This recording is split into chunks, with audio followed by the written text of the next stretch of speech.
জমছে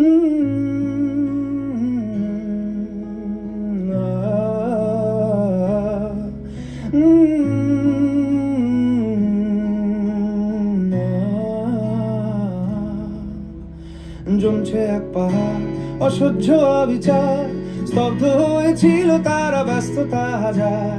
তাই যে মাই খেয়াল পেছনে দেয়াল, যে যেমন সে নিচ্ছি মেনে নাম দিয়ে কপাল। কেউ মরণ অকাল, কেউ ভয়ে কাতর, কেউ বা নিরুপায় বা অসহায় হয়ে পাথর। আর কবে, আর কবে, আর কবে, আর কবে, আর কবে, আর কবে, আর কবে, আর কবে, আর কবে, আর কবে, আর কবে, আর কবে কণ্ঠ শক্তি পাবে, আর কবে, আর কবে চিত্ত স্বাধীন হবে, আর কবে, আর